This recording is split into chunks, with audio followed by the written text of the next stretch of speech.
minha galera! Gente, olha só, o nosso vídeo de hoje eu vou fazer uma comparação entre dois termos dentro da biologia que a galera costuma ter dificuldade de diferenciação, tá? Muita gente confunde mimetismo e camuflagem, mas são dois termos simples, fáceis de se compreender. Eu vou falar que um organismo, que uma condição se trata de uma camuflagem toda vez que um organismo, toda vez que um ser vivo se tornar imperceptível no meio. Tá? Um exemplo que a gente tem aqui é o camaleão. O camaleão ele se camufla para poder predar e também não ser predado. Tá? Ele evita ser vítima de um predador, mas ao mesmo tempo ele passa a ser imperceptível ou pouco perceptível para insetos. E aí ele consegue se alimentar desses insetos. O bicho-pau também, que é um artrópode que parece o tronco de uma árvore, parece o pau de uma árvore, tá? Como se ele fizesse parte da árvore e ele se torna imperceptível. Isso são exemplos de camuflagem. O mimetismo, o organismo não fica imperceptível, ele apenas é notado e reconhecido como outro ser vivo, tá? Muitas vezes ele se livra de situações de dificuldades por outros organismos acharem que ele é outro, tá?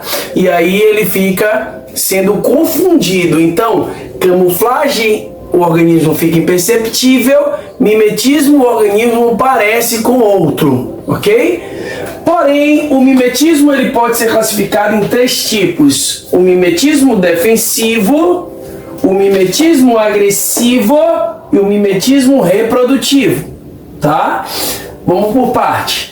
O mimetismo defensivo, normalmente o organismo se passa pelo outro, ele parece o outro, gente, ele não se passa, é bom deixar claro, tá? Isso foi um processo evolutivo, não foi ele que escolheu ser assim, não foi ele que decidiu ser assim, apenas isso trouxe uma vantagem evolutiva que fez com que eles sobrevivessem mais, e aí, consequentemente, a seleção natural deu vantagem a eles foram selecionados, tá? E aí eu tenho o seguinte: nesse caso, o mimetismo defensivo, ele por parecer outro vai tirar vantagem. A gente tem dois tipos de mimetismo defensivo: o batesiano e o mulleriano. No batesiano, um organismo que é inofensivo ou palatável, ou seja, tem um sabor agradável, ele se passa, ele parece um organismo perigoso ou não palatável. O exemplo que a gente tem é a cobra coral falsa. Essa falsa coral, ela parece a coral verdadeira. Isso, de certa forma, impõe medo. Alguns organismos que teoricamente predariam essas cobras deixam de predá-la por imaginar que ela tem veneno, por imaginar que ela seja perigosa para ele, certo? Então a ideia é o organismo inofensivo ou palatável, um sabor agradável, passa-se por um organismo perigoso ou não palatável, um organismo que não tem um sabor interessante, certo? E a cobra coral é o principal exemplo, a falsa coral, ok? Bom, o mulleriano é aquele que os dois organismos são perigosos ou ambos são não palatáveis. Qual é a vantagem disso, Daniel? Eles reforçam a informação. Não venha que eu sou perigosa. Não venha que eu não tenho um sabor interessante. Quanto mais organismos tiverem essa característica, mais forte vai ser a mensagem na natureza para possíveis predadores. Então, se os dois grupos, se as duas espécies se assemelham e as duas são não palatáveis ou perigosas, os predadores, os organismos que porventura poderiam predá-la, deixam de predá-la, beleza? A gente tem um exemplo aqui clássico das borboletas monarca e vice-rei. Elas são muito parecidas fisicamente. As duas têm sabor horrível. As duas não são palatáveis por insetos. E aí, quando o inseto preda uma borboleta monarca, ela vê uma vice-rei, ele não quer comer a vice-rei, porque ele imagina que é a mesma que ele comeu anteriormente e que não foi bom, tá? Que no caso foi a monarca. Mas ele não sabe diferenciar as duas. Ok? Isso é um mulleriano. Então a ideia do batesiano, um é inofensivo ou não palatável, o outro é perigoso ou... O primeiro é inofensivo ou palatável, o segundo é perigoso ou não palatável. Ok? O mulleriano, os dois são perigosos ou não palatáveis e esse fato reforça a informação para outros seres vivos. Beleza? O mimetismo agressivo é um mimetismo típico de um predador. Ele usa esse tipo de mimetismo na intenção de parecer ser inofensivo. E aí, no caso, a presa encosta nele achando que não é o predador e aí sofre as consequências disso. O exemplo que a gente tem é a aranha Mirmaracne. E essa aranha Mirmaracne, ela, gente, parece muito uma formiga. Muito.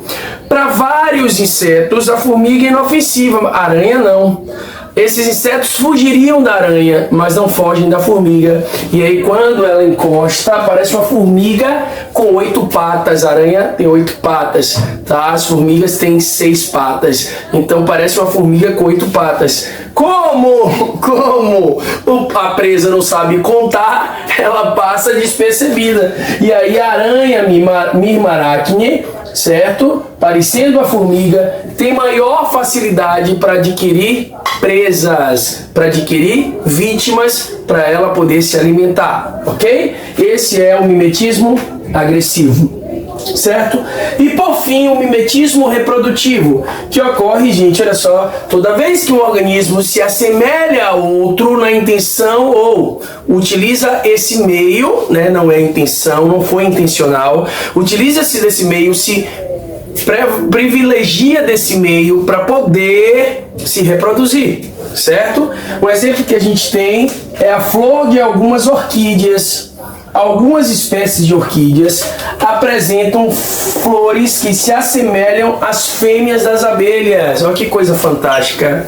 O zangão então pousa na folha, achando que é uma abelha para tentar se reproduzir. E aí, olha só, ele depois percebe que não é uma abelha. Nisso de pousar, o grão de pólen já prendeu nas patas e nas asas, no corpo do zangão. Quando ele voa e vai para outra flor, ele passa o grão de pólen, gerando um processo de polinização. Então, gente, bem interessante isso. A orquídea, ao se assemelhar à abelha fêmea, ela atrai zangões, tá? E essa atração vai gerar, olha só, o processo de polinização. Então a ideia central da nossa aulinha de hoje é a diferenciação de camuflagem e mimetismo. Camuflagem, o organismo se torna imperceptível no meio. O mimetismo, ele se assemelha a outro ser vivo, seja para se defender, seja para poder predar, seja para poder se reproduzir. Gostaram do vídeo? Beijo, até a próxima. Fui!